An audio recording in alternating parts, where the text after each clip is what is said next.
Yeah, he was 7-2 in Montreal, but before that, I think he's had to sort of go through the qualifier system, which is why you may have missed him a little bit. It's like being qualifying really easily and then not doing so great, then qualifying really easily, then not doing. And he's finally broken that cycle. When you get to 7-2, you start getting double invites for the next 2 tournaments. That's right. And that's when you start getting into, I guess, you can trade between these days. The gravy train indeed. But we are going to kick things off with a Bomb Warrior coming out here from Gur, who is one of the players who not only is bringing Bomb Warrior, as we saw, for example, Bly's avoiding doing in the previous series, but is also getting to play it because of the specific lineup that he's running into on the other side. Yeah, getting to play Bomb Warrior is definitely where you want to be. And getting to play it against a lineup that isn't just hard targeting you is double where you want to be. Inna does have quite a lot of weapon removal in his lineup, but it's not the anti-lineup that we talk about all the time. And Corsair Cash, opening hand. Pretty solid opener as long as you just have that one card at your disposal. We do see that he is running the Sword and Board Evil Quartermaster version, which I made the comment yesterday. This almost used to feel like a pretty 50-50 split between Risky Skipper package and the Sword and Board Evil Quartermaster set instead. But we've been seeing, I think, a large amount of dominance for the Risky Skipper package, really. More and more players seem to be shifting towards that. So Gur here, one of the holdouts on the Evil Quartermaster version instead. And it's always so hard to tell who's ahead of the game and who's behind the game in Hearthstone. When there's been 2 versions played for some time and somebody brings out the slightly older one, are they next level? Are they back to where it used to be? Are they a little bit behind on their tech? Or is it just literally their entire lineup needs this exact version? Yeah, and is it just the fact that, both of those versions have merit, and sometimes, you're building your lineup to deal with a specific thing, and then suddenly switching to one version or the other really makes a difference. I think, honestly, the real signal of like a good player and someone who's really paying attention and staying on top of the metagame is that they don't just stick with one version, for example. Like we saw Casey go back and forth between Dragon version and non-Dragon version of Tempo Mage throughout Grandmasters, for example. And he is someone that really prides himself on deck building and getting his lineups right. And you have to make these small adaptations from metagame to metagame, even on a weekly basis, in order to stay on top of things. Yeah, I think that's where Monsanto's just had a great year in general. I'm going to talk about him a lot now. He's at 5-1 and going to Worlds, but I feel that he is one of those players who will just pick up a deck for the week in Grandmasters and then put it back down and do something else. But focusing interesting for me, back in this on build what we have for in front of us. Go on. Go ahead. He's got 1 Swampoos and 1 Sticky Finger, which to me is a nod that Sticky Finger is the better card because it actually gets rid of the weapon rather than just sort of gets it from the opponent's half of the board entirely. But also a nod to the fact you do need to still have tempo in your deck, so you can't just run 2 of them and no Swampoos if you want a second weapon removal. Yeah, I think that's very reasonable. Crucially, he's still finding room in his deck for those Sethic Veilweavers as well, which, when you're playing the 4 weapon destructions, those are usually the 2 cards that get cut away as well, which I'm not really a big fan of.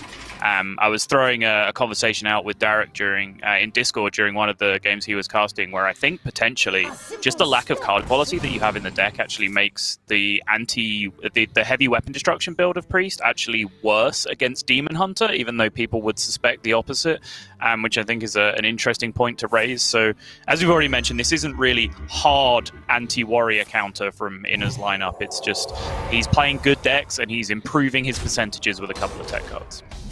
Yeah, and who knew in a format where Warrior and Demon Hunter and Rogue and Paladin are all doing well, hey, let's kill some weapons isn't the worst addition to your deck. It's never going to be much of a disaster, especially when one of those is just a 3-2 for 2. It's like, that's fine in this deck. So Gur here does have the option for a pretty clean Coerce, just to keep this board nice and clear. He does have plenty of bombs being thrown into the opponent's deck right now, thanks to that double Corsair Cash that he hit early. And he is curving into both of the power cards here with Blastmaster Boom and Galakron. So you can kind of look at this situation both ways. where because you have the power cards, you can just be incentivized to end the game as quickly as possible and just go face as aggressively as you can. Or you can say, well, I have all my power cards already, so I'm actually set up to go long, and I can actually like control the board state, use my weapons as removal, stretch the game out by a few extra turns, and gain that damage back by the extra Galakron hero powers that I get later on. Gur here looks like he is going to go for the former, pushing the damage face, leaving the Swampoos alive on board. Yeah, I'm hoping that there's going to be a cleric of the scales just come off the top here. I want to see if he actually chooses the bomb to get it out of the deck going into the boom phase, but that's not happened. Taking the 5 is often not too bad because you can get yourself back to full health and remove the bomb from your deck, but not happening, and now it's Gur who has the decision of how long he wants to wait before setting everything up for an attempted kill. Yeah, I will say that one additional thing leaving the ooze up and not trading into it on the previous turn does is play around Raise Dead to an extent, right? Because there was no way for the ooze to die and then come back down and from Raise Dead and destroy the weapon yet again. So I think that's definitely a consideration that weighs into that decision as well and probably tips the scales in terms of Gur's play being correct. It's quite tough when the priest doesn't let you play the game you want to, though. Turn after turn of just having to remove stuff, and he's down to the 4 cards in hand. I mean, they're good 4 cards, but the priest managing to keep that tempo going over and over. At the moment, is putting in a good spot. It can just change with insta-death if boom goes wrong, though. Yeah, insta-death is definitely a fear on the horizon right now because there's already 4 bombs in the deck, so that is a fully packed Blastmaster Boom that's coming down. And as I mentioned, he does have that consistent damage now coming through from the Galakron, even though he has exhausted his weapons at this point. So he's taken a very aggressive stance in this matchup, and Inner has to find a way to pick this apart, which right now he doesn't look like he has anything particularly exciting, to the point where it might even just be War Golem. Really? Okay. I think I'd rather Spellkin and just try to find really bad healing cards than this, personally, but this does exert some pressure with Alex in hand, I guess. I think he's also trying to make a play that discourages Gur just doing something super proactive of his own, like playing Blastmaster Boom. The fact that Inner plays a 7/7, he's trying to say to his opponent, you have to kill this, right? Because I'm threatening Apotheosis, like game-ending Apotheosis if this comes down. It's just unfortunate that Gur was able to do both with the second Shield Slam, but remember, Inner had already seen one of those, so that was a very unlikely outcome that Gur could spend 7 and Shield Slam the minion to get it removed. And I think these are the outcomes where Priest players forget they happen. Like, I think a lot of people with Priest will claim they're favoured in this matchup. I don't think they are favoured, but I think they'll claim they are. And that's because the times that this happened, they put down to the old, oh, that was a bad luck game. I got Blastmaster boomed, it doesn't count. Not like necessarily so consciously as that, but at the back of my mind, like, yeah, well, it doesn't count. Ooh. Very nice play from Inner there, throwing out the Wave of Apathy, just to try and generate some extra health, essentially, by having 1/7s trade with each other instead of straight up 7/7s trading with each other. He gained himself a lot of health there to protect his face, and you can see how that might end up mattering here with this hero power coming through, meaning he is now at a 2-bomb breakpoint instead of a 1-bomb breakpoint with 4 bombs currently in the deck. Yeah, now he can Alex himself as well at some point if needed. If he doesn't explode... It's 1. Okay, dodges the second one. So yes, now that Alex Straza can be a very, very big deal indeed. And with the Blastmaster Boom gone, that makes a huge difference to how the Priest can play the game. He can basically just play normal Hearthstone again now without having to worry. Right. Obviously the bombs are irritating, but you start to get to the position where you can do the fill your hand up with 10 cards becomes an option later on. I know you hate that line, but it does become a thing that can come up later in this matchup. Wait, why do I hate that line? It's from a different matchup, like I always do to you. You said it sometime in a totally different scenario where you are absolutely correct, and I use it against you where it would be absolutely wrong. Oh, I see. It's my favourite thing to do to you.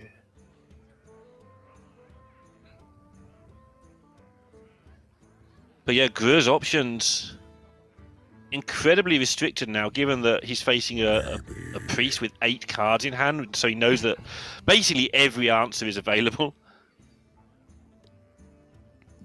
I mean, there's 8 cards in hand, but there's also, what, 17 of the cards that started in the deck in the deck still, so I think it would be overstating it to say that every answer is in the hand. The vast majority of them are actually not in the hand right now.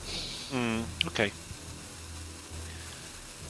I mean, I've got cast images, I can see. Actually, all the answers are in the hand. So going full circle on that one, but yeah, that's the cast image, I guess. But the 1-drops are certainly consistent in Priest. People say Mage is reasonably consistent, but with only 8 1-drops in your Priest deck, you really do just get the same stuff all the time. As he survives again, but still hasn't got that potentially game-ending apotheosis. It's a little bit close to say, actually, now the big things are off the board. Yeah, it was actually a really difficult turn on the previous turn while we were, talking about the potential answers. Because in terms of efficiency, he could have gone like Giant Kobold Sticky Finger, because that's the buffed minion from the Galakron, and just coerced and pushed the hero power.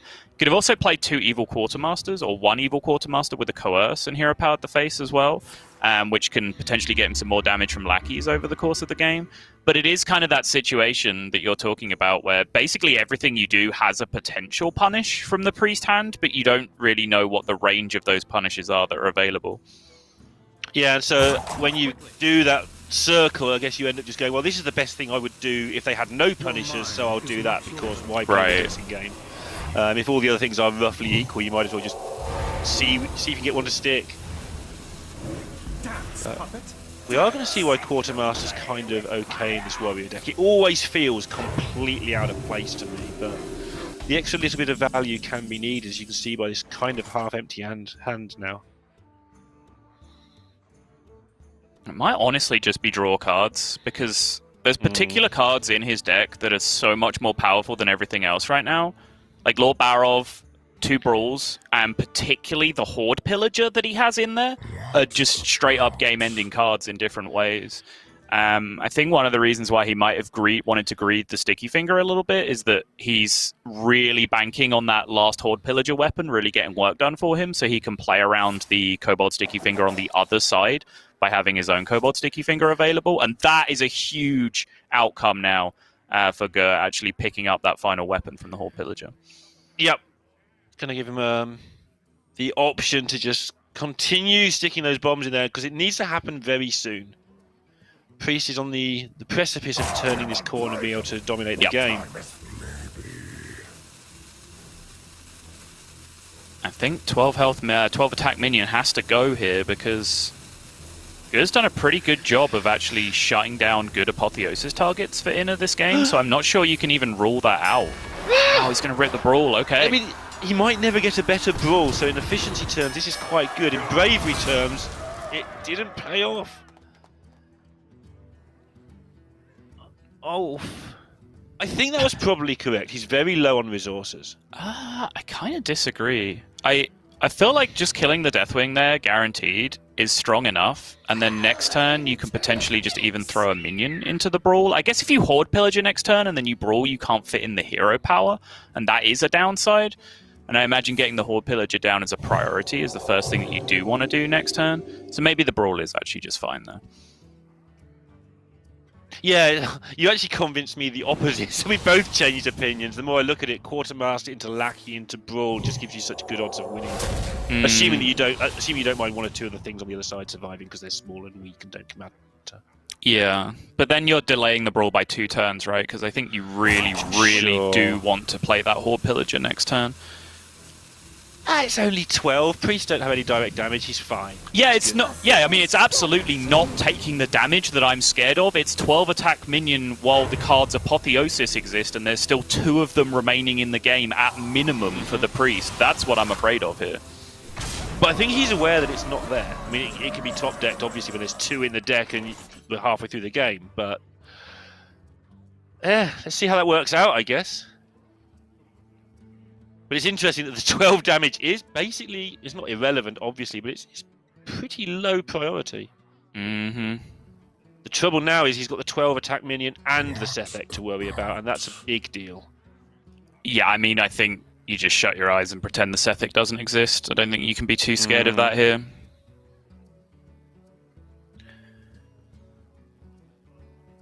And the clock is definitely running. I really want to see Horde Pillager here. I'm sure we will. Yeah. Wow, this suggests that there's not going to be a Horde Pillager coming down. Interesting. Would mean missing some efficiency on the hero power. There are 2 upgrades still left in the deck, which might be convincing him to hold off on the weapon for a little bit to make sure he can get full value out of that. I do wonder if this, like, Horde Pillager, Giant Kobold Sticky Finger, because again, remember this Sticky Finger is an 8/8. Whether these are being held together to play around very specific, you know, outs from inner with the other Kobold Sticky Finger on the other side, whether that's even necessary in this position. Trouble is, he does need to keep control of that board, because you don't want to give the 10-card option over to inner. If inner gets far enough ahead, you just keeps the 10 cards in his hand, and bombs don't matter anymore. That is true. Yet. That is true. But you do have Galakron already, which is a big deal. So you know, if they do start AFKing, you are still pushing damage, even if none of the bombs end up going off. But now, Cleric of Scales does dig in the deck, does find that Apotheosis, but also just Renew here is a pretty attractive option, but it's very, very hard to turn down an Apo, especially when you already have a Sethic in play. Yeah, this is just the nuts. He's actually going to stick it on the Sethic, which always surprises me for some reason, but I don't know why. Of course, let's get this play. It's absolutely nutty. I guess I always assume they're going to kill my Sethic, so I want the other things to be a threat as well. But in this particular instance, look how great this is looking. He doesn't have time to do all the things he wants to do now. Nope. 1 Brawl remaining, Barov still remaining. What if? So he can hardcast the Cutting class and still find Barov Whirlwind to be able to deal with the board state, but that would be an entire turn off pushing any damage. I guess he can still do that with the Horde Pillager, right? Yeah, just all fits. Yeah. But it feels like he's massively on the back foot now. Just because of the health gain that's coming in, obviously. To get rid of it, he's going to get rid of so many resources, and Inner has so many options available. In theory, at least. Looking at his hand, he actually doesn't have that many options available. Not as many as it feels like. This is really what this game comes down to, I think, and those are not the outs, which means I believe that Gur is just going to have to push maximum damage here, send 7 to the face, and there are 3 bombs in these remaining 16 cards now. Inner needs to draw 2 of them immediately, or this game is probably over. Nope. Wait, yeah, he's going to go for the health gain here. 4. I actually wanted to do the thing there. I think I wanted to Thought Steal and just sit. Sit on full hand, gain 10 health. I mean, he has 2 Sethics in play. It's a complete formality for him to end this turn at 10 cards. Sure. Yeah, I'm being me. It's fine. So there's no reason, like, he can fish for lethal himself here before doing anything else, right? It's very, very easy for him to end his turn with 10 cards in hand. Notice that he's being, he's making sure that his health totals are spaced out just because of Blade Flurry stuff. Doesn't want any accidents happening. Or whatever the card is called that isn't Blade Flurry. Blade Storm. I'll get there in a minute. I'll wake up. Blade Storm. It's flurries, it's storms. Storm is just a big flurry of snow anyway. And 21. 21 and no bomb drawing capability. Yeah. And it really does come down to how he played the Dr. Boom, really. Playing the wave first. Yes. As you pointed out at the time, to make it into a 1/7 to keep it alive. Just absorbed that 7 damage that could have been all the difference, because if he'd been 7 lower all game, he'd either been dead or Gur could have played very differently to make sure he was dead. Yes. And I think, you know, Gur playing differently here is the other key point. I do think that Wave of Apathy decision was really clutch from Inner, and it has probably just kept him alive in this spot. But I do think Gur kind of slowed down a little bit there, which I understand because I pointed out how many resources he had left in his deck: Horde Pillager, Double Upgrade, Krastenov, etc, etc, etc. He had so much like long game total bomb damage available to him. But he did have the opportunity to just go for the throw immediately after the bomb turn a little bit more aggressively, which I don't think he necessarily did. Obviously, then you'd be playing the odds a bit more on bomb draws and so on, and whether that was your best chance to win the game, I'm not entirely sure, but here we are. The proof for me is that he's going to die with a Krasanov in hand and 2 charges left on the weapon. Yeah.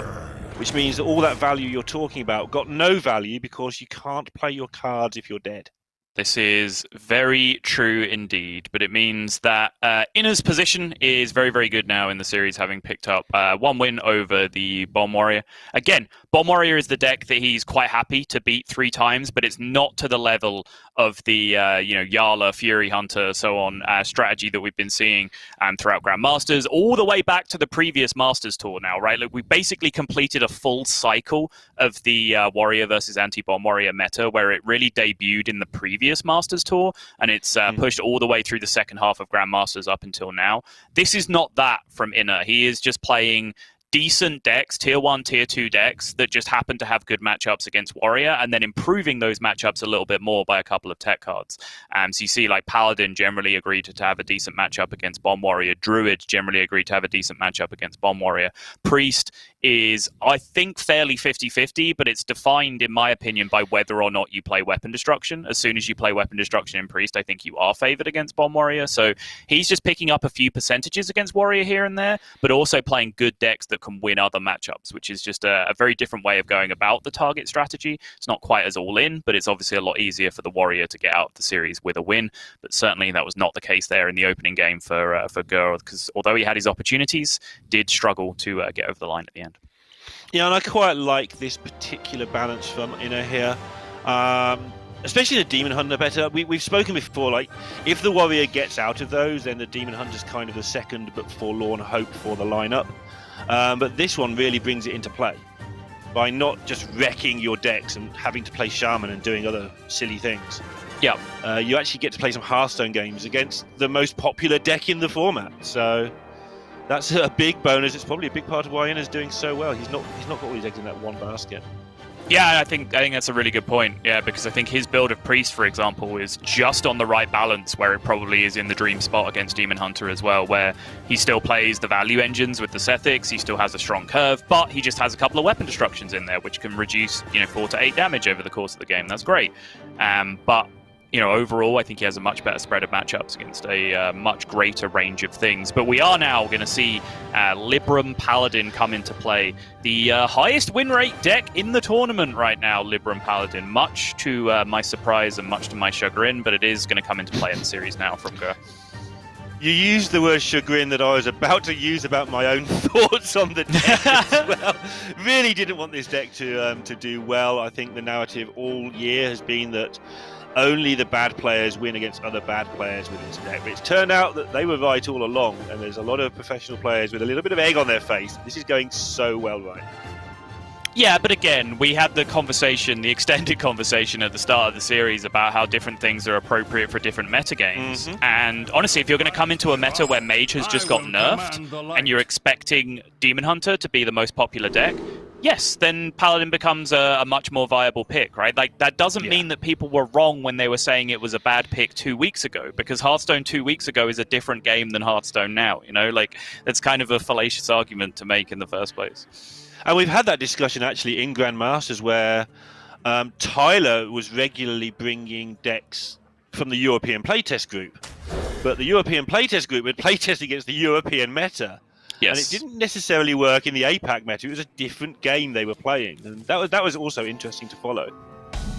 All right, so Libram Paladin Mirror coming out here. And wow, first day of school into Wand Thief on turn 1. One of the very few ways in the game you can play an activated Wand Thief on the first turn. And not the greatest options being picked up here. Maybe just Mirror Entity is the best option, because there are very limited small minions in the deck that are, if they're in the hand, they're going to be played out early. So by the time you curve into that, it might actually get some decent value with you before you pick up a Devout Pupil or something like that. Pretty nutty. I like the Arcane Explosion for, the stuff you just talking about. Divine Shields. There's a lot of them. Blow them up. Interesting to see this angling rod. It really seems like Paladin will do anything to get a few rubbish minions in its hand at the start of the game while it's waiting for the real card. It's almost like the start of the game is just your just you're rubbish to stop Hunter from killing you, and then you just move on with your life. Mm-hmm. And then you start playing your real cards, of which there's like 6 in the deck. Well, this is a problem already for Ino, I want to say, but we can see there's not much follow-up coming for Gur. I mean, it's reasonable. Like, he just has like Penflinger, Hand of Adal, Push again this turn. He also has a curve that plays the Angling Rod into Toxfin over the course of a couple of turns by like getting a Murloc in play and then having Toxfin available, which might be really effective as well. But as just a vanilla play this turn, I think this is the most aggressive thing he could do, which I'm certainly not going to argue with too much. Spot the Battlegrounds caster. Wow. Yeah, just going back to the land of Toxfins. Yeah. It's a good card. That's a freaking Tavern 4 unit he's got there in his hand. Like, can't say that about any of these other cards. It's fair. Wait till they bring Penflinger in. Every time a minion attacks, bounces back to your hand, then goes back down into play. Uh-huh. This is why I'm not on the design team. Or a Battlegrounds caster, apparently. Hey, we'll get there. Okay. Right, so Gur now playing a terrifying minion in Young Dragonhawk, strangely enough. Mm-hmm. Yep, This thing agreed. is always amusing when Paladin plays it, because you have to kill it, or it just does you for so much damage. Yep. First day of school does create many terrifying situations. Young Dragonhawk, Angry Chicken, all of these things actually have the potential to go completely ham against you because specific to the amount of buffs that Paladin actually play in their deck. Try to see if Ino has any... It's getting to the point now where I'm counting out on turn 4. Obviously he has them, but this... I don't think he's in quite that much trouble yet. He does have the most... Okay, I was about to say he does have the most powerful thing in the deck, which is the discount of Libram of Wisdom to 0 mana, which Gur did not have access to up until this point.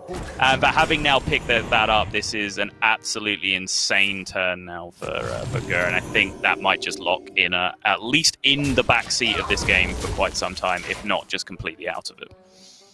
Yeah, and in what is effectively a mirror match, in fact, Inna's tech cards likely count against him in this one. Like, being behind, it's so hard to swing it back in your favour permanently. Yeah. Because any way you used to get out of it, they can just swing it back again. And I don't think it's even going to get to that part. I think that Gur is just going to stomp him here.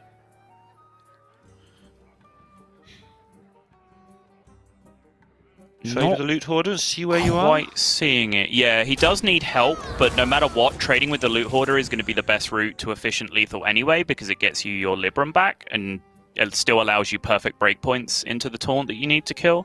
But I do think he needed additional help there to secure lethal. It's super close, though.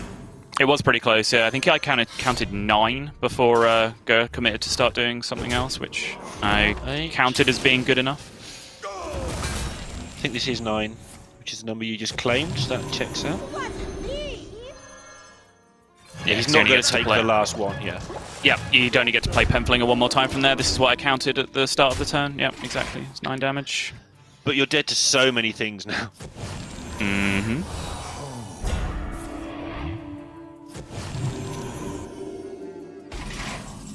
And now, suddenly, the Tavern 4 hero is going to get some work done, Neil. But is it lethal? I'm desperately trying to count it. I'm assuming it is. Yes, the problem is that your Libram is on the Dragonhawk already. You'd really like to be able to put more on there, right? But I still think he has enough to push through. Yeah, plenty. Just there, yeah. Yep. With 5 mana to spare. Mm-hmm. Yeah, throws out the well played. Goes to 1 game apiece. And Inna didn't get to play Hearthstone that game. He really did not, no. It was a dream curve, honestly, coming from a... Really, the first 1-drop was not impactful. If you think of what his first day of school did, The Toxfin was obviously insane and game-winning and shut down any possibility of Inner coming back into that.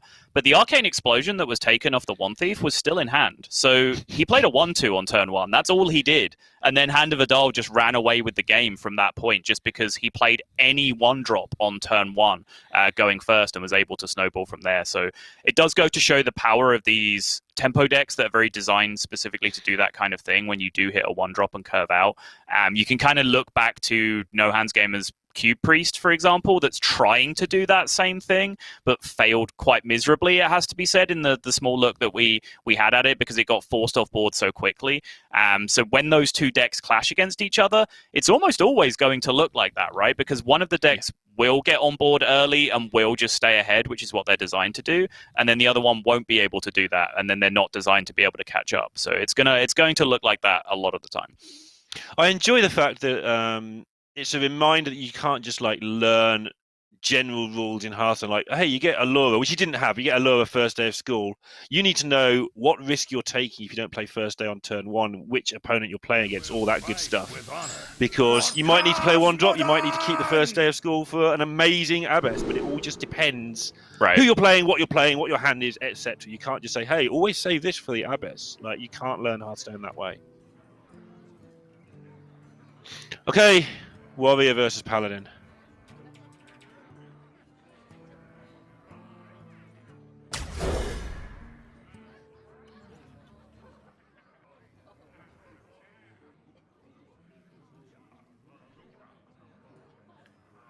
Yeah, Inner taking his time on this mulligan, but I think it is just to keep one keep first day of school, which, yep, absolutely agree with. And there is that situation that you were exactly talking about, Lorinda. And this is the toughest one, just based on what this last draw is. Yes, this is the toughest one. Inner's clearly thought about this in advance and knows. But the reason why this is even a play is because you don't have the 1-drop to play on 1, right? You don't have Outdoor Attendant. If you have Outdoor Attendant there, I don't think you even consider playing first day of school. You just play your Outdoor Attendant. But I think in this spot, it's actually a much tougher decision on whether you want to go for the greed or actually go for the early tempo. Inner, by virtue of not thinking about it, has clearly played this deck a bunch and already has a comfortable answer to that decision in his mind. And I think this 2-mana Libram of Wisdom in hand is what was really the break point for him, right? Because he wants to do what Gur did to him last game, is just play a 1-drop and then snowball from there. Yeah, and Warriors have very good ways of dealing with one big thing as well, with Coerce and Bladestorm, which is the name of the card I remembered now, and all that sort of stuff. So making just one gigantic thing isn't necessarily always going to work out well for you anyway.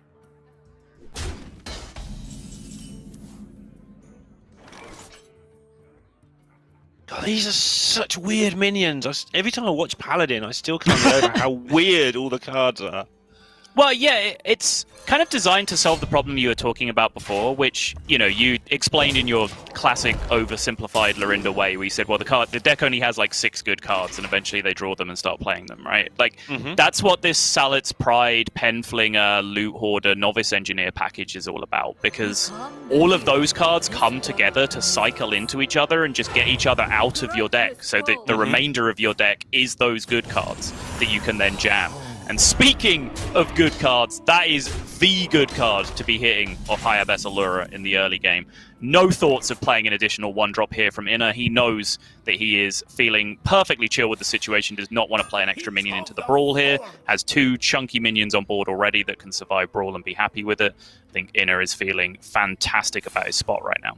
Yeah, and even better now that his opponent's gone through a 5-mana turn without playing a Brawl, although he has played the next turn. But next turn's a long way off with this board. It is. Interesting, that means he will commit now. Yes, exactly. If you want to look at the glass half empty situation, it does mean that is one Libram of Hope that is no longer in his deck for that big healing. If he does need that, but he's very, very happily playing the pressure game right now, so we'll not be too worried about any defensive considerations at the moment. Oh my. Once again, every single minion with a different health total. I'm not sure how much of it was deliberate this time. It was definitely deliberate in previous games we've seen today, but maybe. Yeah. Obviously, it works out nicely when that happens. Oh, this is so grim. Sure is. Got a brawl. He's got to give up the brawl. He's drawn enough removal, though, that he, might be able to set himself out on a bomb draw situation. Less so if that happens, I guess. But I was about to make the point that, brawl this turn into Bladestorm the next turn, into Barov the turn after, maybe. And then that's 3 additional turns of you playing Wrench Calibers and hitting your opponent in the face. You can start to get into a position where maybe you're racing them with extra bomb outs off the top.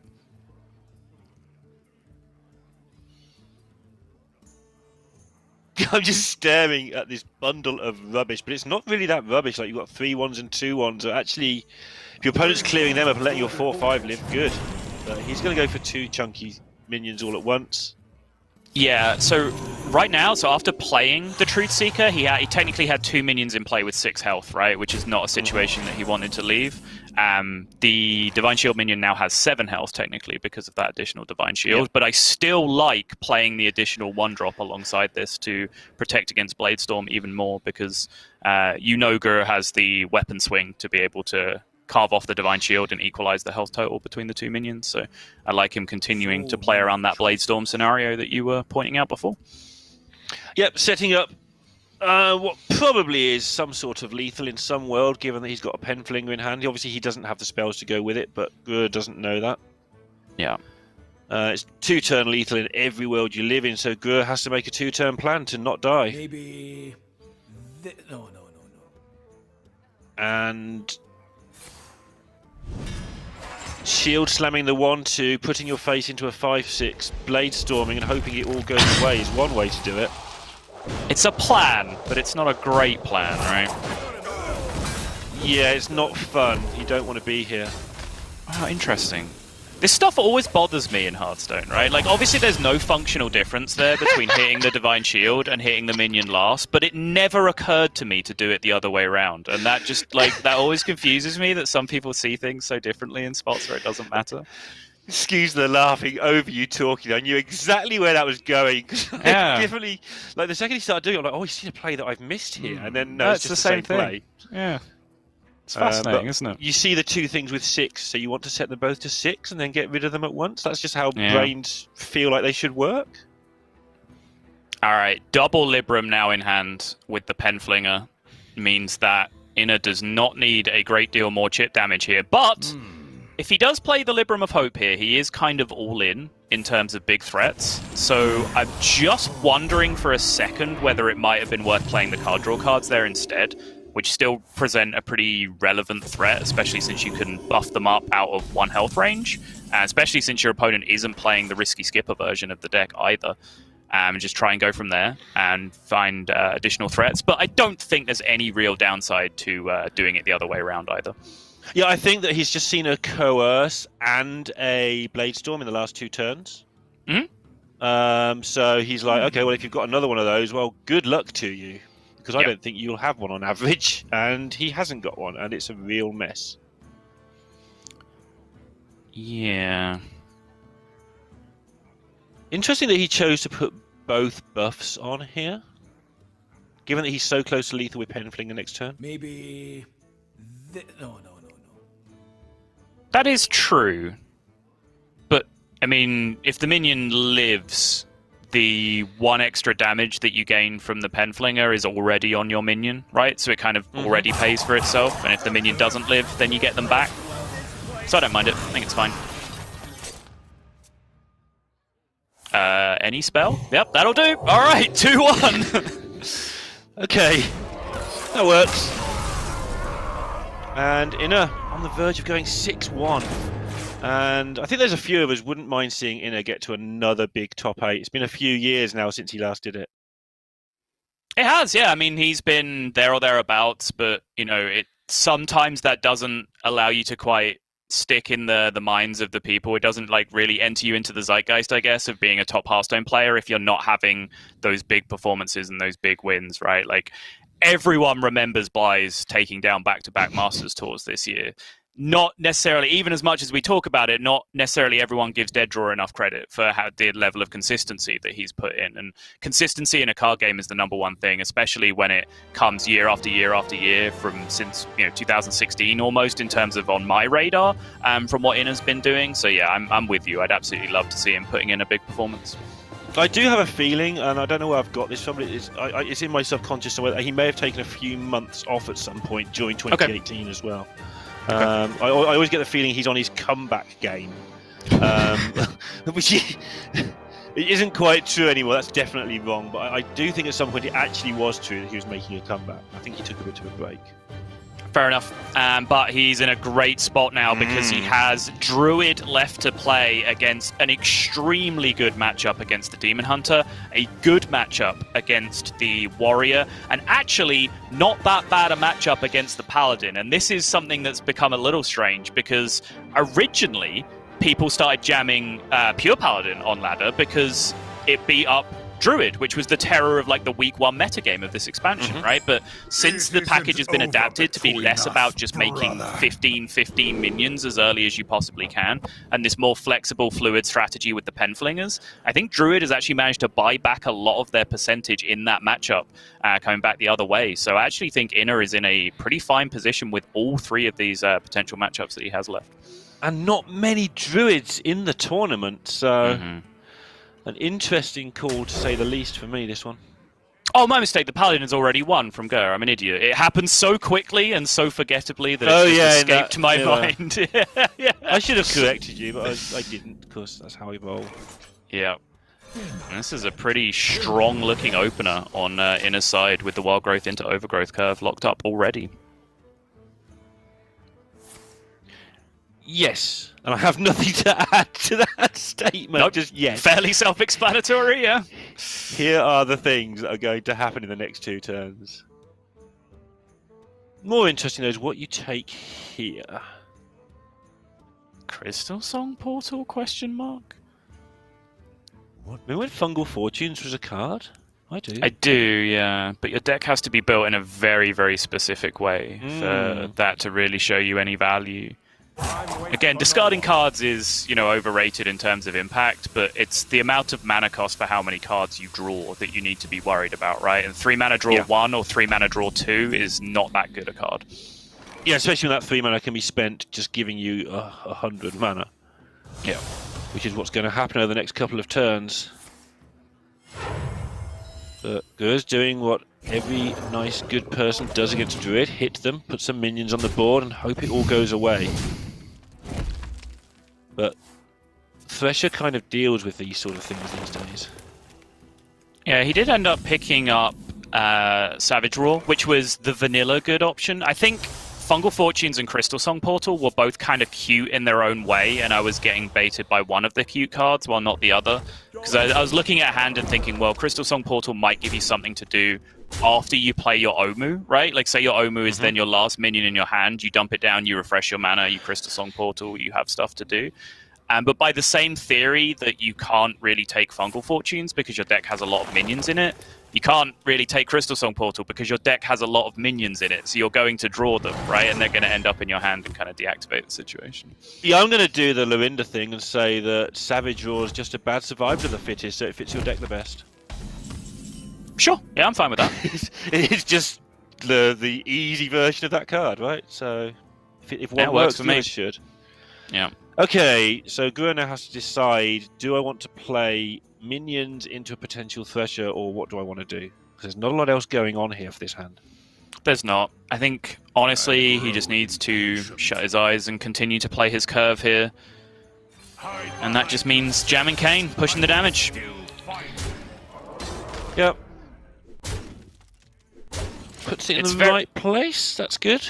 Yep, does actually get the positioning right. We have seen multiple players mess that up already. That is a very big deal indeed. But it's slightly awkward looking hand for Gur because he'll want to unlock this skull very soon. But the card that is currently blocking his skull is the card that's going to blow up all of the board development that he's been making up until this point. So he's in a bit of an awkward spot. Part of me feels very strongly and this may be a game where it comes into play, that skulls are not played from the non-outcast position anywhere near enough. I actually agree with you on that, yeah. I have hardcast some Skull of Guldans in my life, I can tell you that much. I don't know if I've ever done it on purpose. I've done it on accident definitely more than once, but I do feel that somebody's just, oh no, I need my jailer and I can't play my skull. Well, yeah, you can. It's a 6-mana In the card that meantime, says, yeah. Anyway. we have seen a pretty cute interaction come out from the other side. I was trying to think of the possibilities this turn while also making polite conversation with my co-caster, as you are known to do. But at a certain point, enough is enough, and you have to take over. And this is more interesting, so we're going to talk about this. So the Lightning Bloom interaction of the Omu does mean that he actually had the full 10 mana crystals to play with that turn. That interaction ending up working that way is one of the big reasons why Omu came into almost all versions of the deck, and not just the Malagos Druid.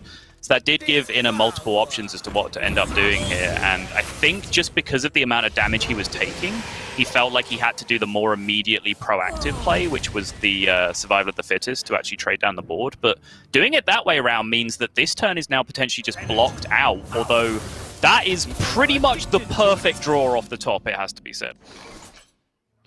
Yeah, what an absolute monster this is going to be to deal with now. But it's going to need to be, because the damage you were talking about there that Gru has been inflicting has added up, and it's lethal in 2 turns. It is, yeah.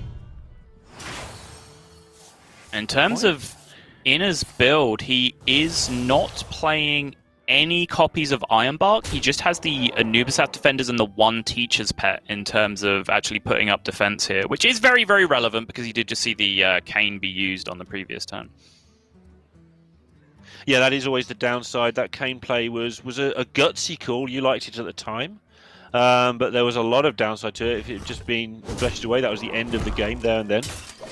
So it's put him in a good spot. But again, the downside is this Teacher's Pet. I mean, you just have to do it there. I don't think there's any real dispute about it, because if he didn't play a Cane there, which could push 3 extra damage, 6 extra damage, he just wouldn't be in the position where Cane would push lethal through the taunt anyway, right? So then at that point, you just have to end up killing the taunts anyway, even when they come down, so your Cane ends up being useless. So I think Cane can be a fairly overrated card in terms of actually dealing with taunts for lethal at the end of the game. Sometimes it's just a very efficient 4-mana charge minion that can get multiple attacks in.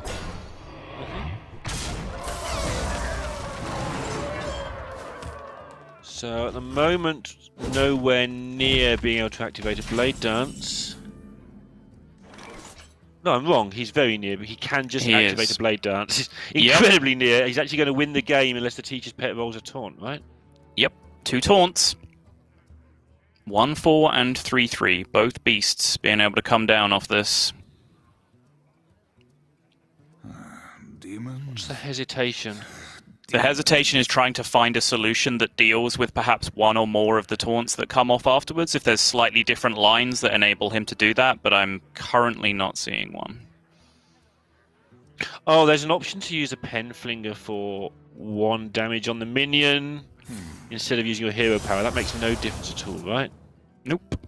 Just trying to confuse myself with what's he thinking about. But yeah, like you say, just looking for other options. Yep. There are sometimes solutions in the spot that does allow you to deal with the taunt that comes out of the minion, but he's just going to have to hope and pray. And there it is, Neil. Worst minion in the game instead, coming off the drop from the Teacher's Pet. And that is going to square up the series, and that is absolutely step 1. It's a... You're right. Just fell off my chair Neil, randomly. We're good. Neil, are you okay? Have you had a fall? Good. Do you need me to send someone round? Are you we okay? Are fine. Can we move on, please? Okay. Obviously, that was step 1 of 2 for Gur getting over the line, because he had 2 very unfavored decks left remaining. The Paladin that I erroneously first thought he still had available was the easiest deck for him to win with in this series, surprisingly. So it was going to be a struggle there, whichever deck he ended up going with. He now has the Demon Hunter, and he has to go on to the Warrior instead, which again is a pretty strong matchup for Inner, but Gur's done it once. He's just got to do it again. Yeah, how do you feel he's looked over the course of these games? Gur, it's the first time we've seen anything of him. His previous 2 Masters tours were not good, although he did battle them out. Do you think he's coping okay? I thought the opening Bomb Warrior game was a little bit shaky. The Paladin game after that was a free roll, but I think there were still some pretty key decisions in there that I think he got right. The Warrior game on the other side was almost a free roll on the other side, but again, I think he did the best he could in terms of maximizing his outs. And then that game, honestly, on the Demon Hunter, I think looked very, very clean overall. So overall, solid B+. B+. We'll take it at 5-1. If I'm performing to B+ at 5-1, might get there. Yeah. Okay, so Gur's hand is okay. Inner's hand's okay. For me, I thought no one had anything because I was trying to process things completely wrongly. But Inner's actually off to a flying start, and Gur's going to get the stuff he needs in his deck. So, going to be a quick one, most likely. Yeah, it's certainly going to kick off very, very quickly. Whether or not it ends very quickly from this point, we will see, because this is now a little whiff for Inner. He's not finding the goods to keep going from here, and certainly looks like that Gur is going to be on the offensive, at least initially here, with that Corsair cashed up Wrench Caliber.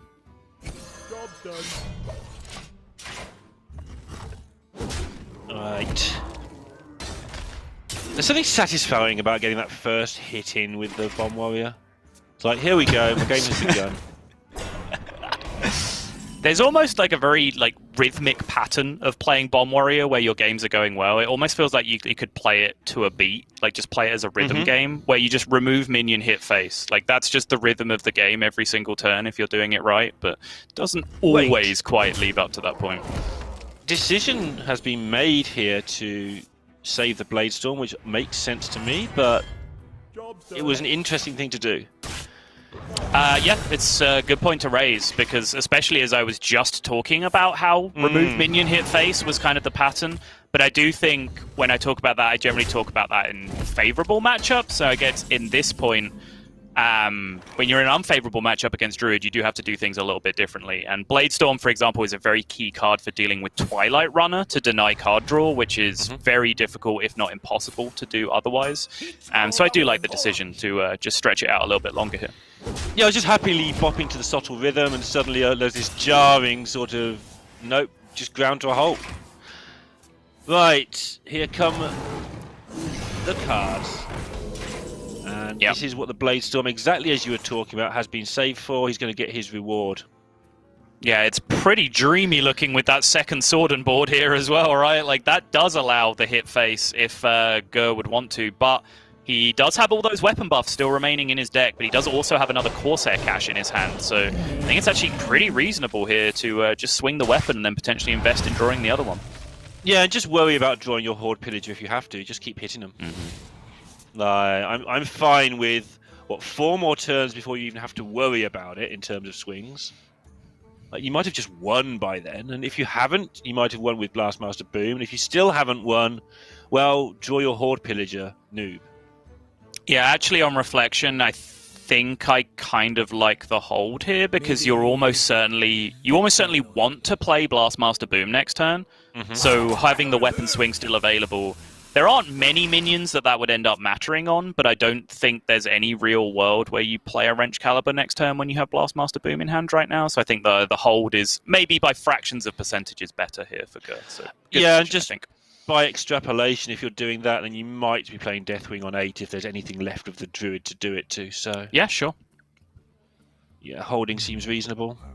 It took me so long when I started playing Hearthstone to understand when to hold with rogue weapons in particular. Oh my goodness. It's like, why don't people attack? It's a point of damage. But now he's attacked. Why? Yeah, I just never understood it for the longest time. But I'll learn one day.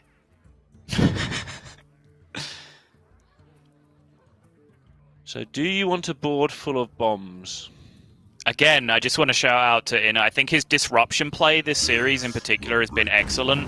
He knows, right? He smells exactly what's happened. So he's just thrown out his Kael'thas on the board to say, no, sir, you are not allowed to play Blastmaster Boom this turn, which is exactly what I know you want to do. It's something that I felt took a longer time with this meta than with others, to have the players interacting with each other, understanding each other's decks and stuff, but we are there now. At the start of the meta, it took a lot longer than normal to realise how you could interact with your opponent's fans, but that was a beautiful example. Yeah, really, really, really strong. And now, since he's been diverted off the game plan, he will commit the weapon swing just in case he needs to switch back to plan A of just loading up weapons and swinging every turn. Fine with this as well.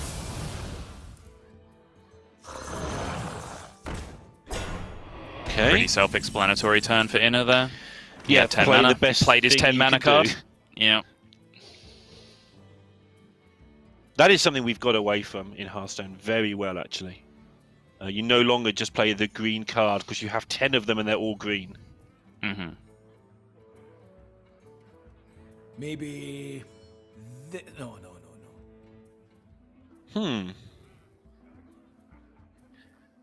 How irritating. For a person who just wants to play a lot of bombs, a simple person like me.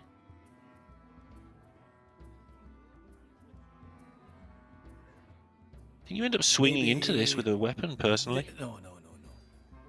Yeah, I'm desperately trying to avoid that being my play this turn. Yes, but... so's Gru. Yeah. But yet, here we both are.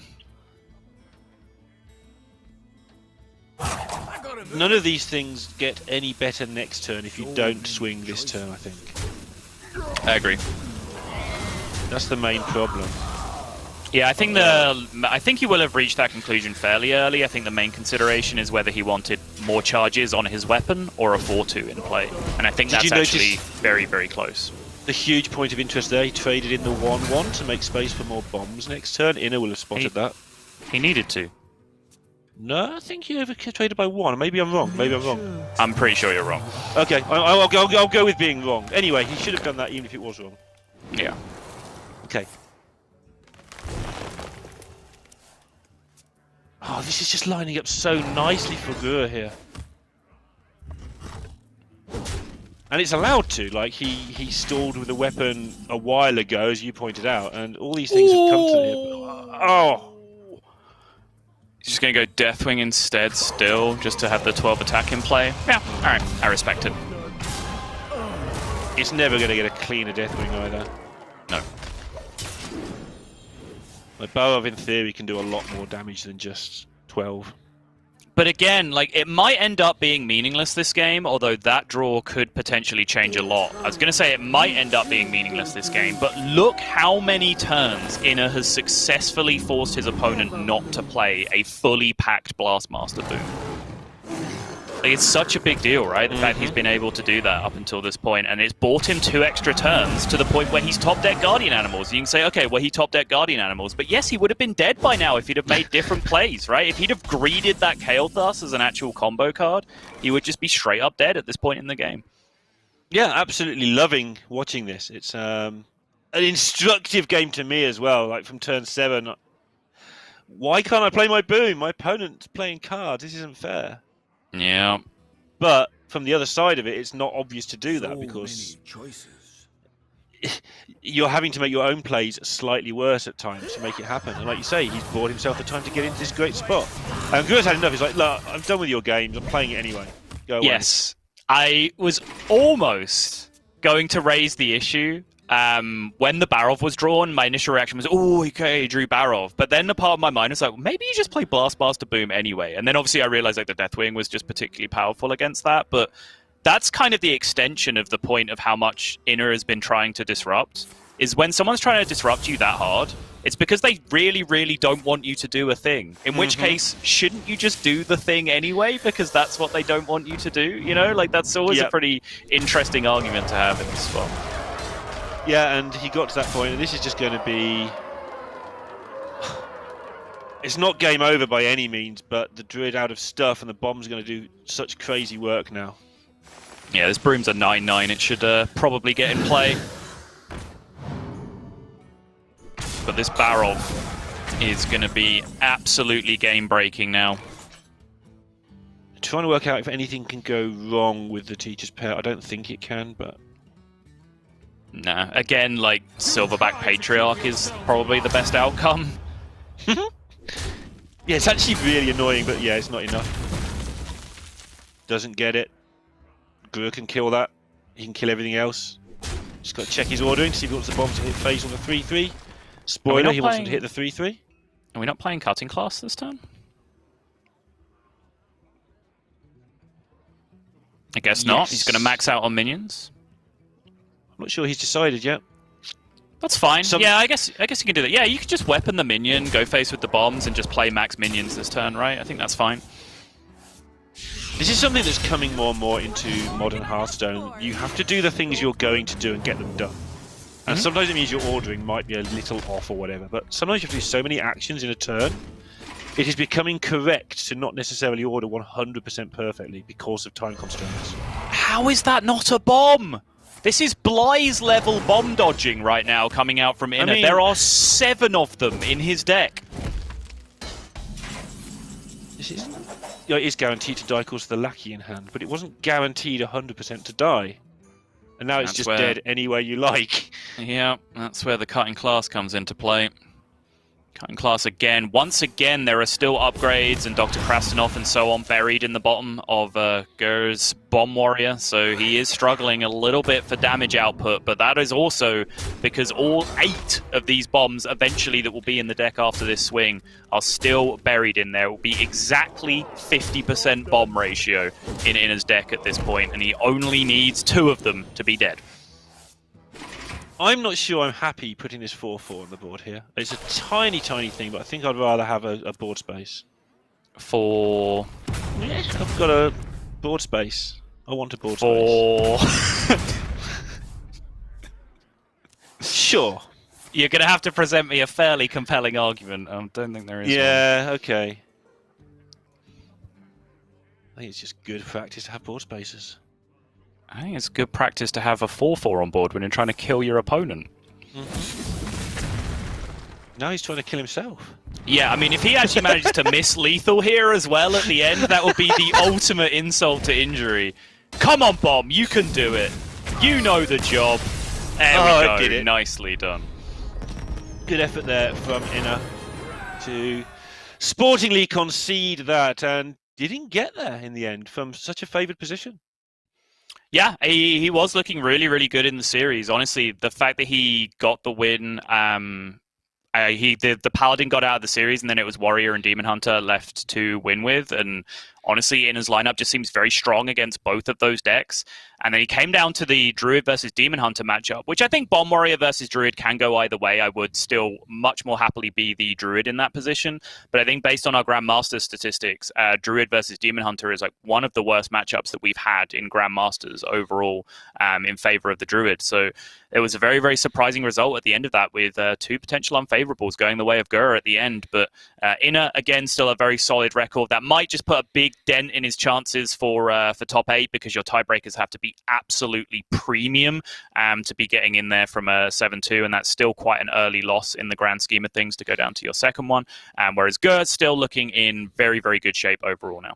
And you say in very good shape, just to put that into context, he is from APAC, he is from Korea, and that money chart is just not that much money in there. If he can get into the top 8, probably top 4, he's in with a shout of actually making it to Grandmasters, and I think the play was okay there. I'm going by your judgments on how he played against Inner's spoiler efforts there, but it just seemed like he was well equipped to take that on, especially with a bit of practice and the step up in class.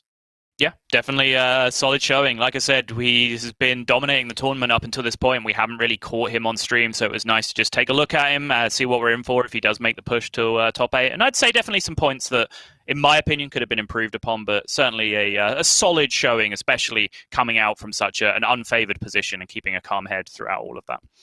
Well, there's lots of other games going on in round number 7 right now. So we're going to have a quick break and come back, and maybe we'll have the return of looters. I'll let Derek explain. See you soon.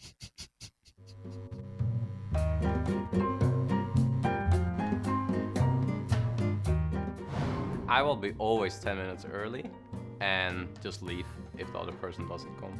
The answer is 10 minutes late. Okay. 20 minutes. 20 minutes? Yes. Well, I hate waiting for people, but I think it's super rude when you're late. I am the kind of person that is always like early when it comes down to a meeting. I will always choose a 10-minute late. I'm always late for everything. 10 minutes late. 10 minutes late. I mean, why would I come 20 minutes too early or wait 10 minutes when I will just come 5 minutes before and I just leave if the person is not there in 10 minutes. Choices are.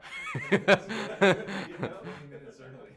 I would rather be 20 minutes early than 10 minutes late, because some people really don't like it when you're late. 10 minutes early. Since I usually am 10 minutes too early, I think, and I'm happy how I am right now, so I'd rather be too early. I'd rather always be 20 minutes earlier than 10 minutes late. I'm always 10 minutes late, so easy answer. Okay, I will come 20 minutes earlier and just ask the other person to also come 20 minutes earlier. Okay.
Welcome back, everyone, to Masters Tour Madrid Online. I am Raven, and joining me is Derek, and we're going to take you through some more matches from this round. We just had Sutton Lorinda take us through a pretty crazy matchup, actually, with the way the Druid was going out there. But we're going to be going into their base, I guess, versus Alu Timu here, one of your favourite players, Derek, and one of our favourite players, I guess, if we go back to, especially when I was casting Asia Pacific with you.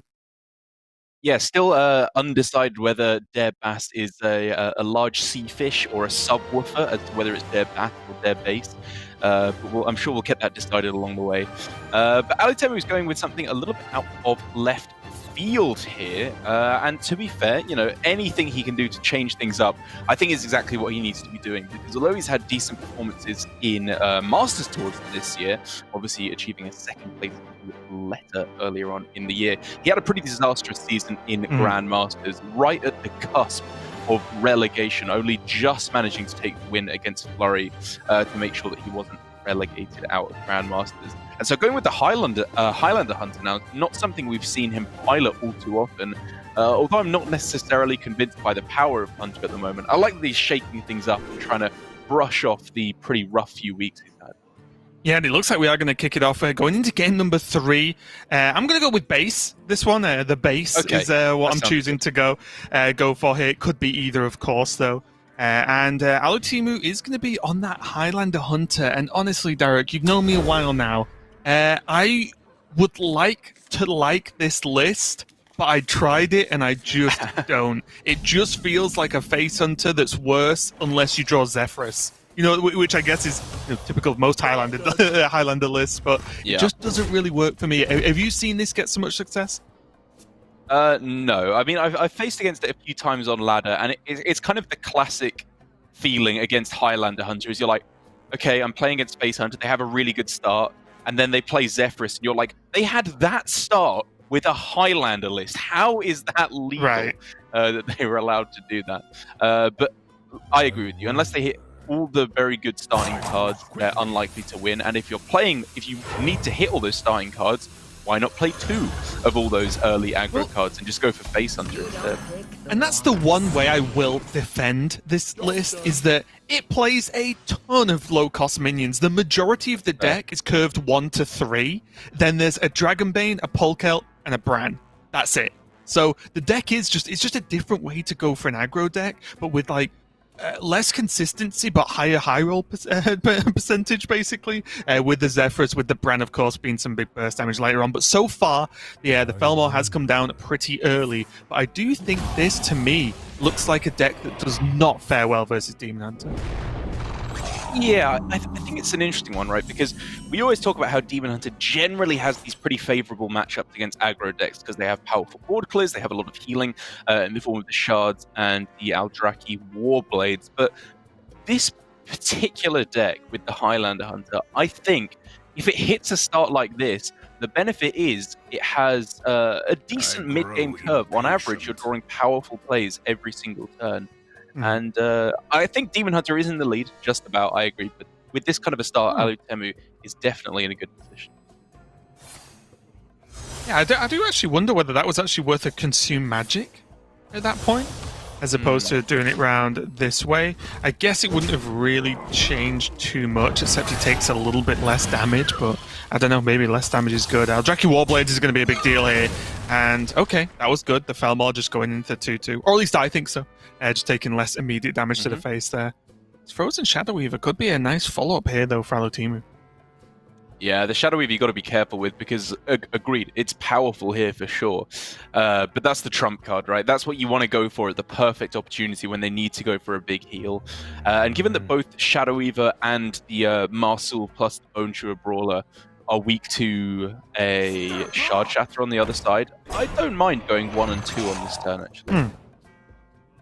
Yeah, either way, the thing with the Shadow Weaver is it's almost always going to be good any turn you play it against Demon Hunter, right? Because even if it negates them being able to use the hero power, that's still something, right? Yeah, absolutely. I really like that he's saving it for that trump turn, as I was saying, and he picks up a pretty premium selection here. I'd have to imagine you'd take in old Zeph in this situation, but it hurts to get rid of the Bran along the way. Did you go for Bran? Wow. So, it looks weird, but I was going to say, the thing with Zephrys needs to be, I think, a game ender in this matchup, and not just what's a decent turn for Zephrys, because there's so much removal. And I did wonder whether, just actually, based on where we are in the game right now, Alutemu's got options for the next turn or so, push, and then Bran can just be that finisher he needs, as a which is, it's 7 mana deal 8, which you can't actually get from Zephrys. And if that's what you wanted Zephrys to do anyway, is Bran not just better? I mean, I see your point.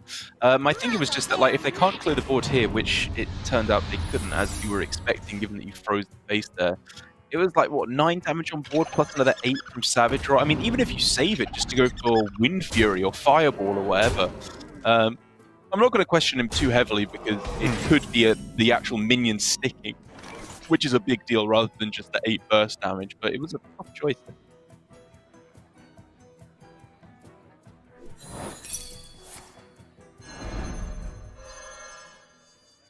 Isn't Trap going to go off there and bounce that Panthera? And this is just going from bad to worse. The Shard Shatter not active is the world of... It's literally the difference between a win and a loss here, right? Because it doesn't appear to be a good way for base to get out of this. Yeah, the mana just working out so brutally in this game. Not being able to get the Marrow Slicer into Shard Shatter, not being able to play enough buff cards to heal up nicely with the Aldraki Warblades. It's a rough one. Yeah, this is the drawback, of course. You could argue that if Alutemu had Zephrys instead of Bran, he wins this turn. He might just win next turn anyway. So that is, of course, the argument for taking the Zephrys instead. I just think Alutemu might have hoped to draw a tiny bit of a better card off the top there and then just finished up with the big minions.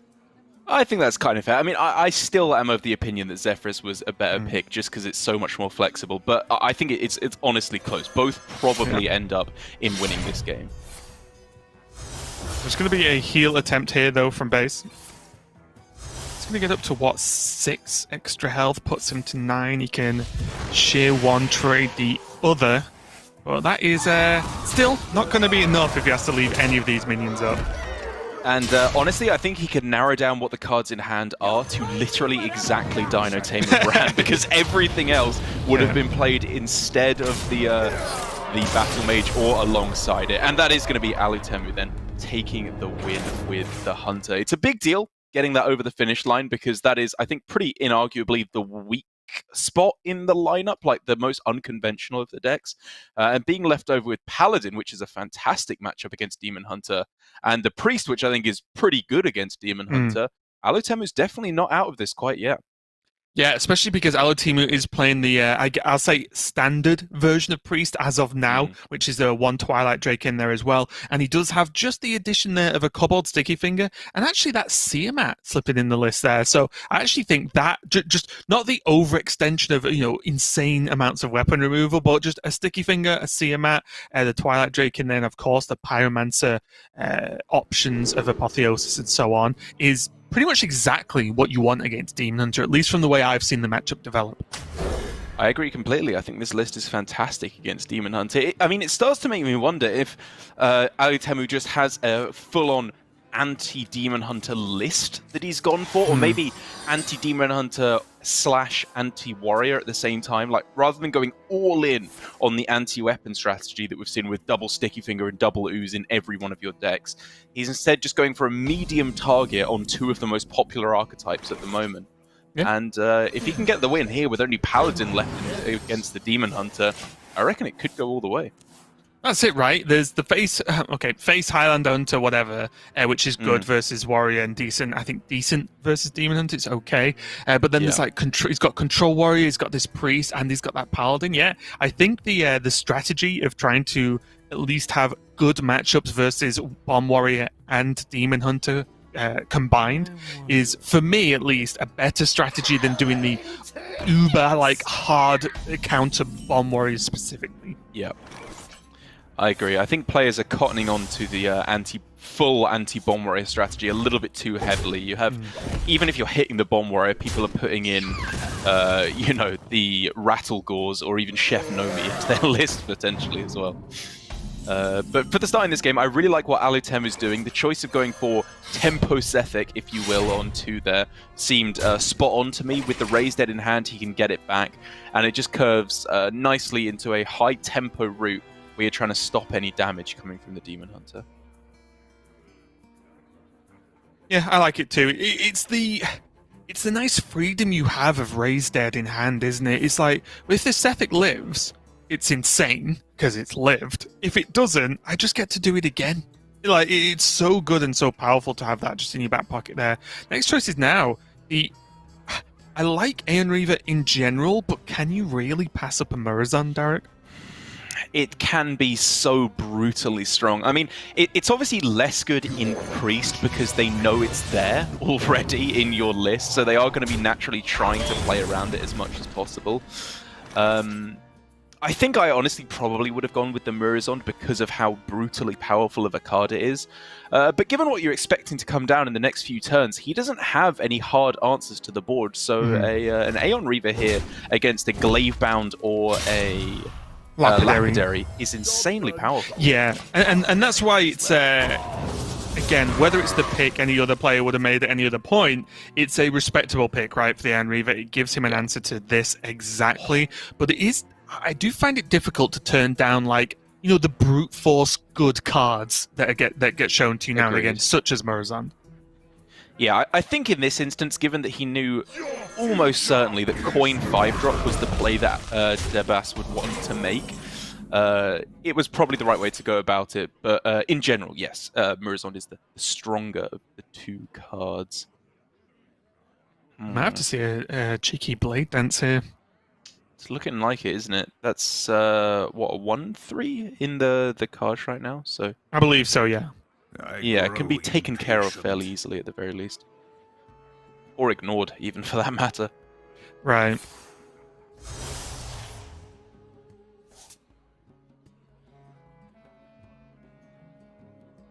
Yeah, I think because there's a Shard Chatter in hand, the base just doesn't have to even consider this 1-3 this turn at least. I definitely don't like trading the weapon in, right? Like I'd much rather see the damage push to face, and it looks like that's what he's going to do. Just get 5 to the face and knows he's got a multitude of ways to actually clean up this 1-3 if it ever even poses a threat.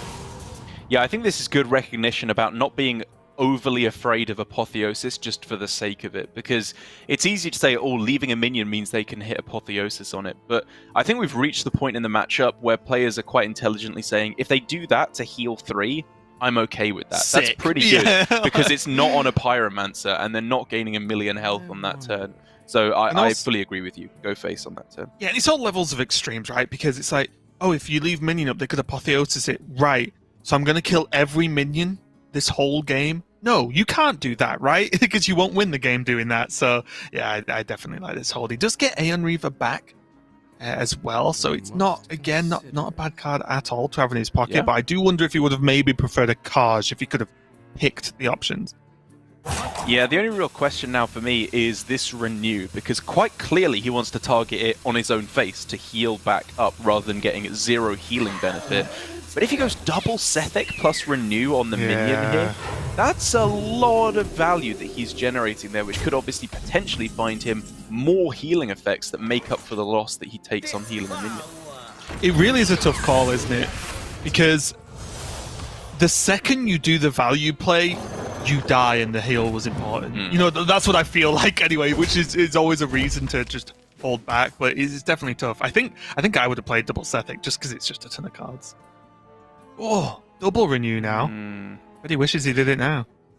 Yeah, I mean, Alutema, I can respect him playing out the Spellweaver on the previous turn, or the Veilweaver, sorry, because it was likely to be a Skull play, is what he was expecting, and therefore there was a reasonable chance that it survived the turn, and he kind of banked the mana then. Didn't work out, obviously, because base had the clear, but he can go for it in the next couple of turns, and it would still likely be fairly powerful. He could go for it. Can't he go Sethic now with the Shadow Word Pain and then still Renew? It does look pretty good, doesn't it? If he goes Aeon Reaver now, I think that's just too slow. Trying to set up for something more impressive with the Sethic. And the weird problem here is there might not be a target for Shadow Word Pain next turn, is what I would be worried about. Then it becomes a bit of a dull pick. Yeah.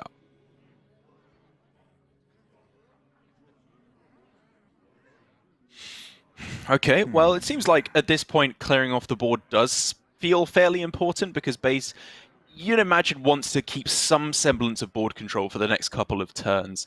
And so I feel like, to me, this is leading up most likely to a Marrow Slicer attacking into the minion to try and keep these Wandmaker and Panther alive.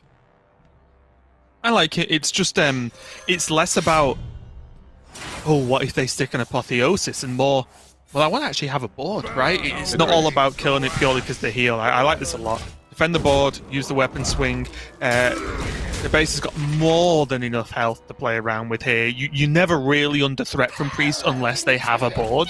So yeah, I like this a lot here. And finally, we are going to see the Sethic number 2 get played. Holy Smite. Shadow Word Pain is available, but of course, once one is cast, you sit and review before going in for the other. Indeed, and getting a disgusting first outcome with the Radiance in order to heal back up. Honestly, at this point, Renew on the Sethics feels reasonable to me. Oh, he's doing it on his own face. Wow. I mean, Ruin, probably? Probably, yeah. I mean, if you the Sethic's not going to live, but Psyche Split would be sick. But yes, Shadow Word Ruin seems a lot more reasonable here. And although there's Thought Steal to gain resources, again, like, does that 3 health matter versus more spells from the Sethic? I don't know. Yeah, I think I probably would have ended up on going for it on the minion there, but it's not like he's likely to be wasting healing at any point. He's still going to be taking a little bit of damage every turn from here on in. So I'm still okay with it. Yeah, there is always the fear that although you gain the health, do you die because you don't have stuff to do? Which means then the health didn't matter, right? It's a very tricky one to manage. The Cane is going to come down now with that Shard Chatter, and I like this from base, actually, because Charge at it again. Not a minion you expect to get high value in this matchup. But if it's just, imagine the battle cry was a 3-2 like kill a minion on the other side of the board. Like, yeah, you take that actually. That's pretty good. And then you just play it, get the Kayn to follow up, and keep that board presence high. No, I agree completely. I think that going for it in high tempo instances is good just to get the minion on the board. And weirdly enough, I mean, getting a soul fragment just for 2 health, not the worst thing I've ever seen off of Thoughtsteal there. Well, with how much our team has been valuing his own health, definitely not. I imagine you would have preferred like a twin slice or something just to actually have this glaive bound activated, you know, and get it actually be able to use its effect. Ideally, yes. Yeah. I imagine is this ever Blade Dance? Is that madness? It's got to be a Blade Dance this turn. I think I really like it. It allows you to connect. I mean, obviously the taunt isn't active at the moment, so you could get the damage face as it is. But you know, this is going to become a 3-2. It's going to become much easier to lock down the board, and you haven't heard any instances or any inkling that they have a wild Pyromancer. So the idea of clearing off the minions to play around Apotheosis each turn actually becomes pretty valuable right now. Yeah, it does in this position, right? I think the bad part is when players try and do it on like turn 4, where Apotheosis on a minion doesn't overly matter a lot of the time. But at this point, when you are setting up the lethal, it is important to reduce down the chances they have of getting those heals. And this does not look fantastic. This, I think, pretty much has to be a Soul Mirror, right? Oh, it's scary. I mean, it's the forbidden play in Priest against Demon Hunter because of Militia. You do not want to give them the ability to go wide with all those 3/3s. Shadowed Horror does not deal with that, or Ruin, sorry, does not effectively deal with that. But I mean, everything I say is perfectly reasonable. It doesn't change the fact he's being beaten to death right now. He needs to do something about it. So I guess the other option is Ruin Glaive Bound, and then just use the Soul Fragment and Radiance maybe to heal up. That's like option number 2, and I don't know if one's stronger than the other, but at least this one he gets a minion, he gets something on board that base has to consider. I don't know. This Cleric in his hand with no dragon is painful though.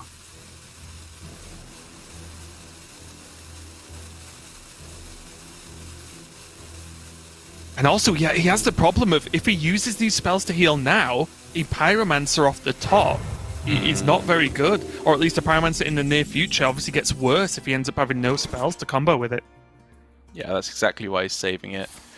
Consume magic to cycle, absolutely. You need any kind of cards you can possibly get, and Horde Villager is actually not that bad here. Really good. That's the bad one, though. So he gets to push 6 this turn. He can Soul Shade the 3/1. And I think there is no real reason to not mana burn. Your opponent's on 10. It's the most mana they're ever going to have anyway. It's not like you're dropping something or dodging something hyper-specific, but most importantly, saving it doesn't really achieve much either. Yeah, it means as well that you can outcast your skull from both sides next turn to reduce everything by 6. Yeah.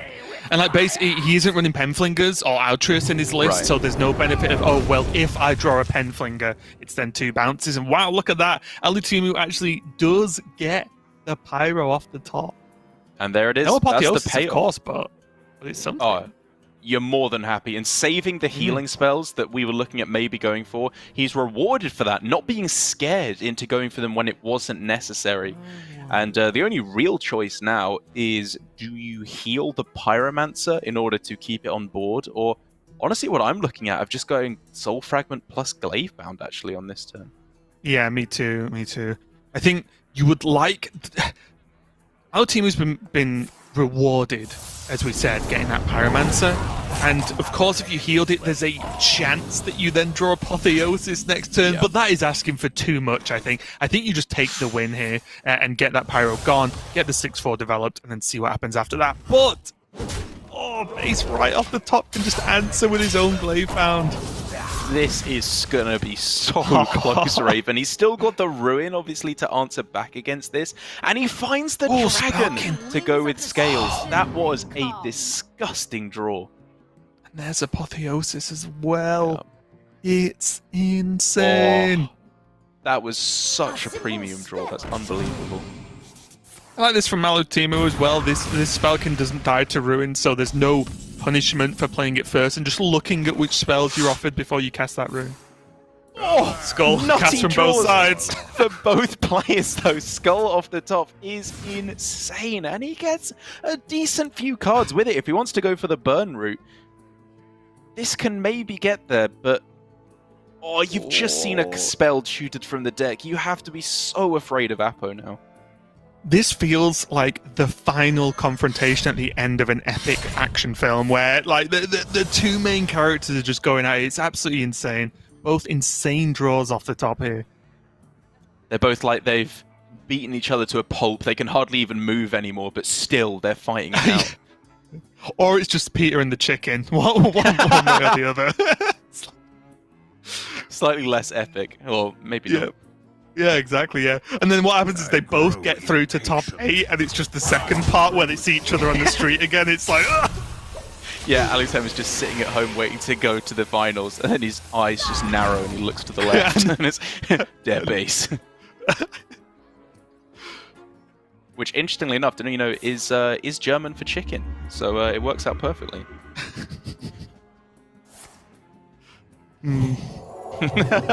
won't correct you there, mate, but okay. Oh, there we go. Now we're talking. Draconic Studies, to me... Oh, okay, actually. See, this is interesting, it's so tough! It's so tough! Studies is something to do, but Soul Mirror is the card we're saying you have to keep. He's been given another chance at it. And it's the only card that, honestly, if I was Alutimi right now, the only top deck I would be scared of would be Militia, right? I think it's still Studies. You need some meat to throw down on the board.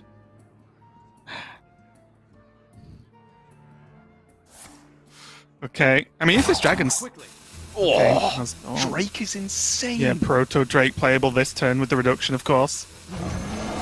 Doesn't mean he doesn't get the Apotheosis, but it does mean he is likely, very likely, in fact, to have a target for that Apotheosis. It's just going to be Militia. It's the way the... Oh, I knew it! I knew it! But this is kind of the benefit of Alutemu's play. He gets the Militia, and then he says, okay, so what? He still has Apo on the Proto Drake if he doesn't clear it. And if he does want to clear it, it's going to take like all his resources. That's the question, and that's the pivot point now, isn't it, for their base, is do you trade or don't you trade? I think in this position, you wouldn't, because you say, okay, if you trade, it's doing all the work for our team, and because it's Proto Drake, it's then going to just spit out another minion. It can't be worth trading here. I think base just has to just pass. I guess he can kill a 1/1, sure.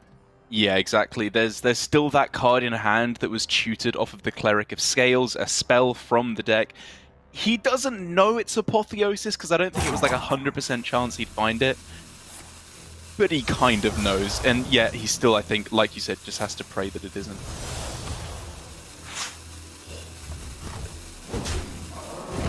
Is he traded? Or is he going halfway? Gonna see what the minion is. Just seeing what it is, and that is a pretty good minion to get, in all honesty. Oh, insane! Yeah. Double Apotheosis. Does he just Wave of Apathy this 5/5 and then double Apo?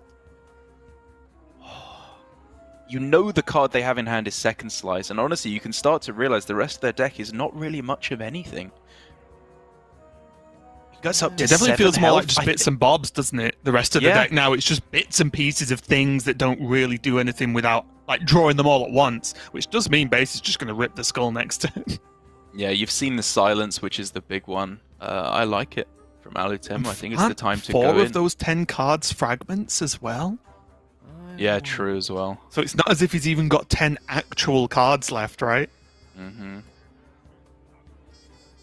Yeah, I mean, we're looking at, you know, some decent cards like second Marrow Slicer, I think.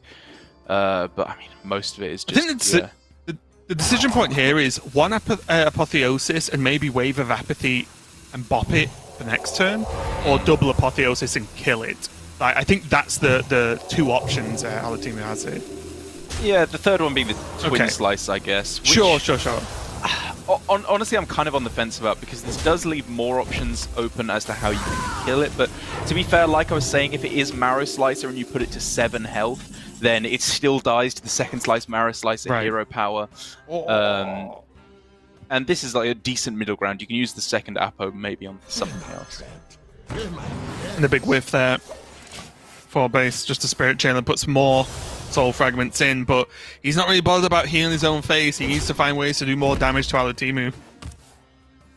And honestly, Alutimu, most of the top decks in his deck are pretty good right now, and that is one of the best of them. That's insane! Roderick? Oh, he has the second slice! Ludicrous. Oh wait, yeah, he can activate it. The nuts. Yeah. You can get 1 extra healing within a fire. And then if he casts Apotheosis really quickly on his Glaive Bound, he'll also heal for 4.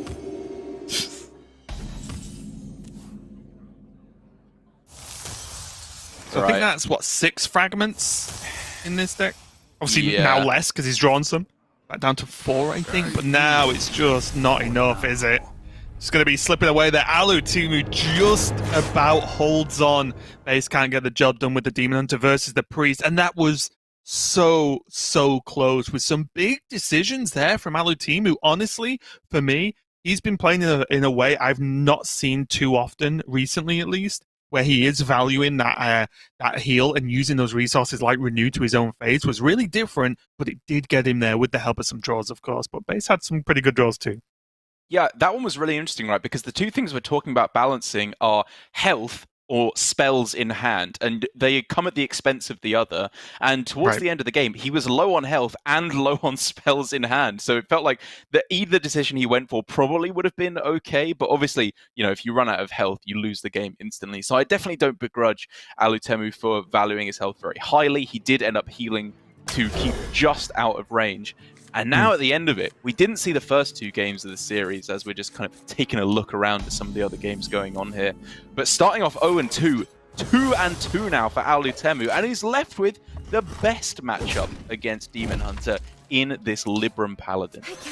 Yeah, for those who may not be too familiar with either the Paladin or just the meta in general, this matchup for the Paladin is pretty much why people are bringing it. If Demon Hunter wasn't popular, we would not be seeing Paladin at all. This matchup is so good for the Paladin. It's not unwinnable for Demon Hunter, of course, but it is very difficult, especially considering Alutimu already has a Libram of Hope in hand. Yeah, I think the Paladin, like I was saying at the start, is not the best deck in the game right now. There's even arguments as to whether or not it's a tier 1 deck at all, although I think it might settle up that it is in the end. The main thing is just how well situated it is in the current metagame, having a beautiful forked attack on both Demon Hunter and Warrior at the same time, because the Bomb Warrior in particular, as well as Demon Hunter, they don't populate the board very much. You have plenty of time to get all your buffs down, and you just always outvalue them with the Libram of Wisdoms plus Lady Liadrin. Eventually, you'll get over the finish line as long as you don't die. Yeah, and Shard Chatter going to be coming in pretty clutch here.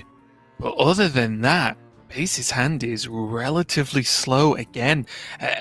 This is the issue with this matchup, is you normally want to save Twin Slice, Blade Dance, the big hits, to deal with some of the bigger minions, the bigger taunts, but if you just wait till they are big, then you've probably already been hit by them once or twice, and then you throw in the Divine Shields and the Devout Pupils, and basically the Demon Hunter just can't clear everything fast enough without taking too much damage. And if they go for the aggro route and there's a Libram of Hope comes down, it just negates all of the work done, and there's Aldor Truth Seeker with the coin. That's going to reduce everything down, and this Libram of Hope, Derek, is not too far away. Yeah, that's the real kicker. That's what just makes this so unwinnable for Demon Hunter, is it's obviously the healing, which they hate to see. Honestly, Divine Shields, Demon Hunters hate to see, because it makes them so difficult to get through the minions with those big individual hits. From base there, I'm a little bit confused as the minion he attacked into. I don't really get why you'd attack into the 1-1 instead of the Salet's Pride, because they can then just bump into your 1-2 anyway and get the cards if you're trying to deny the card draw.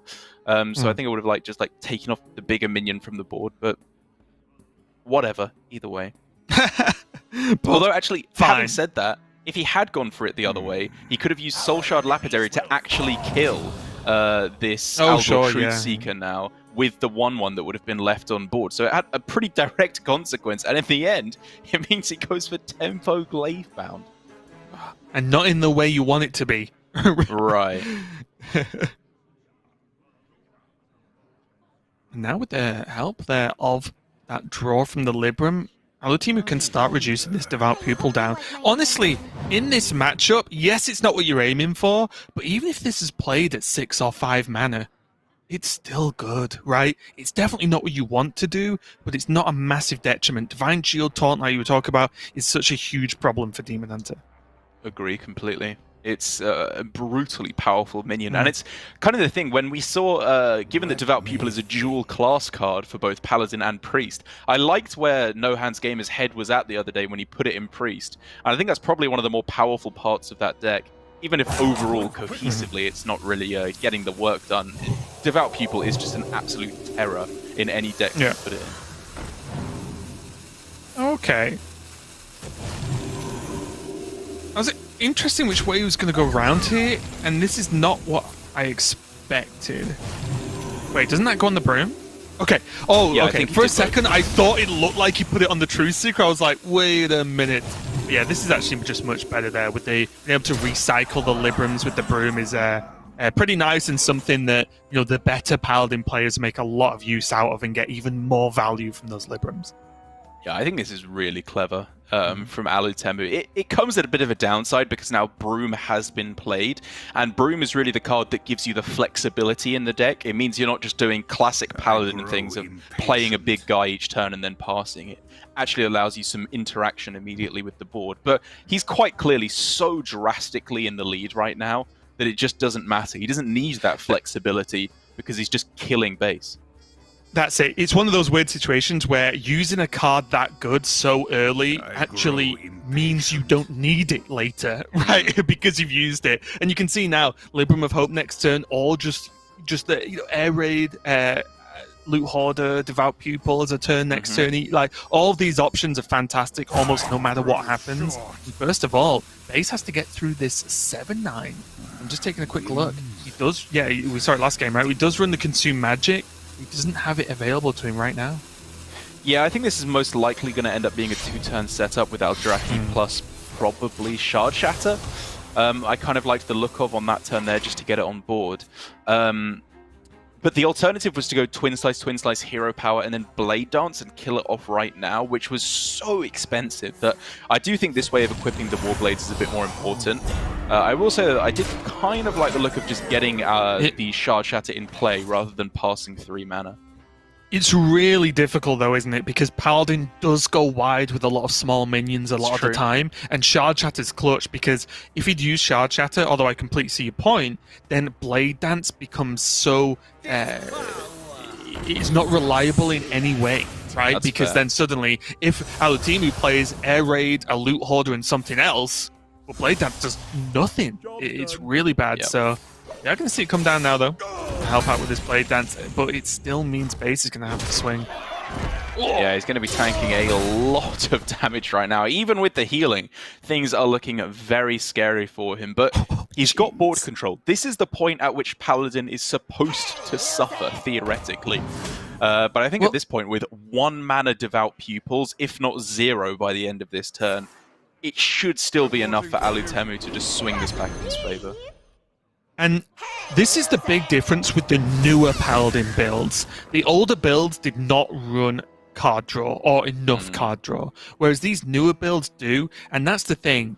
Like you said, oh, this is when the Paladin will struggle, and that is true, but look how many cards Alutimu has, right? He has enough to just refill the board yet again, and he just saw a Shard Shatter and a Blade Dance used in the same turn.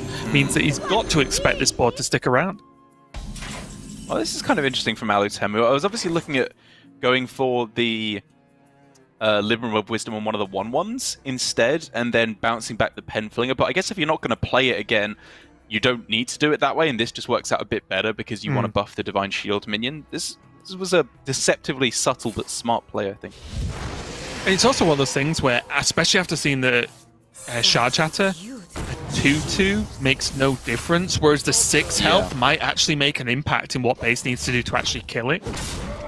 Whereas with the 1-1 to a 2-2, there's either a Blade Dance or a Shard Chatter, or there isn't. There's no other card that interacts, right? I'm going to throw the book at you. Ooh, is that free Libram of free Libram of Justice if he wants it to just cleanly kill off this 5-5. And he can then go, what, Penflinger Face, play the Libram, Penflinger Face, play the Libram of Wisdom as well. Like, the options are just endless here. It's disgusting. If he's doing this, does he want to air raid? I guess attack that, yeah, and then hero power at the end, or air raid, yeah. Sure. I guess, either way, he obviously could have played it first before the Libram to get an extra damage to face, but if he wants to just use his mana in a slightly different way here, then he can get just as much use out of it in the long run.